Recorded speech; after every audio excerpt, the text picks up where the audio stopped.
একজন ভক্ত, মহাশয়, যদি দুষ্ট লোকে অনিষ্ট করতে আসে বা অনিষ্ট করে, তাহলে কি চুপ করে থাকা উচিত?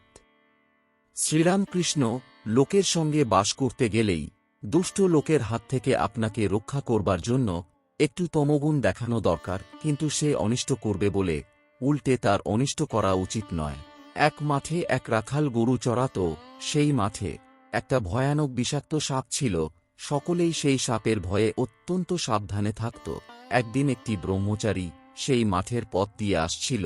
রাখালেরা দৌড়ে এসে বললে, ঠাকুর মহাশয়, ওদিক দিয়ে যাবেন না, ওদিকে একটা ভয়ানক বিষাক্ত সাপ আছে। ব্রহ্মচারী বললে, বাবা, তা হোক, আমার তাতে ভয় নাই, আমি মন্ত্র জানি। এই কথা বলে ব্রহ্মচারী সেই দিকে চলে গেল। রাখালেরা ভয়ে কেউ সঙ্গে গেল না। এদিকে সাপটা ফনা তুলে দৌড়ে আসছে, কিন্তু কাছে না আসতে আসতে ব্রহ্মচারী যেই একটি মন্ত্র পড়লে, অমনি সাপটা কেঁচোর মতন পায়ের কাছে পড়ে রইল। ব্রহ্মচারী বললে, ওরে, তুই কেন পরের হিংসা করে বেড়াস? আয়, তোকে মন্ত্র দিব। এই মন্ত্র জপলে তোর ভগবানে ভক্তি হবে, ভগবান লাভ হবে, আর হিংসা প্রবৃত্তি থাকবে না। এই বলে সে সাপকে মন্ত্র দিল।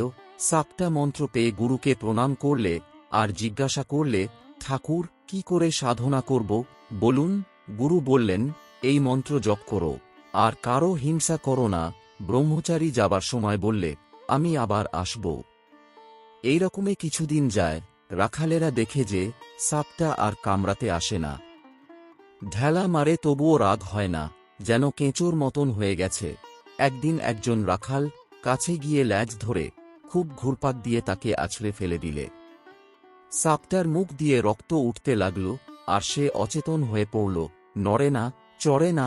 রাখালেরা মনে করলে যে সাপটা মরে গেছে। এই মনে করে তারা সব চলে গেল। অনেক রাত্রে সাপের চেতনা হল। সে আস্তে আস্তে, অতি কষ্টে তার গর্তের ভিতর চলে গেল। শরীর চূর্ণ, নড়বার শক্তি নাই। অনেকদিন পরে যখন অস্থি চর্মসার, তখন বাহিরে আহারের চেষ্টায় রাত্রে একবার চড়তে আসত। ভয়ে দিনের বেলা আসত না। মন্ত্র লওয়া অবধি আর হিংসা করে না। মাটি, পাতা, গাছ থেকে পড়ে গেছে এমন ফল খেয়ে প্রাণ ধারণ করত।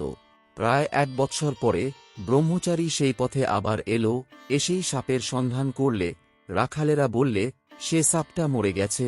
ব্রহ্মচারীর কিন্তু ও কথা বিশ্বাস হল না। সে জানে, যে মন্ত্র ও নিয়েছে তা সাধন না হলে দেহত্যাগ হবে না। খুঁজে খুঁজে সেই দিকে তার দেওয়া নাম ধরে ডাকতে লাগল। সে গুরুদেবের আওয়াজ শুনে গর্ত থেকে বেরিয়ে এলো। খুব ভক্তিভাবে প্রণাম করলে। ব্রহ্মচারী জিজ্ঞাসা করলে, তুই কেমন আছিস? সে বললে, আজ্ঞে ভালো আছি। ব্রহ্মচারী বললে, তবে তুই এত রোগা হয়ে গেছিস কেন? সাপ বললে, ঠাকুর, আপনি আদেশ করেছেন কারো হিংসা করো না, তাই পাতাটা, ফলটা খাই বলে বোধ হয় রোগা হয়ে গেছি। ওর সত্যগুণ হয়েছে কিনা তাই কারো উপর ক্রোধ নাই। সে ভুলেই গিয়েছিল যে রাখালেরা মেরে ফেলবার জোগাড় করেছিল। ব্রহ্মচারী বললে, শুধু না খাওয়ার দরুন এরূপ অবস্থা হয় না, অবশ্য আরও কারণ আছে, ভেবে দেখো। সাপটার মনে পড়ল যে রাখালেরা আছাড় মেরেছিল।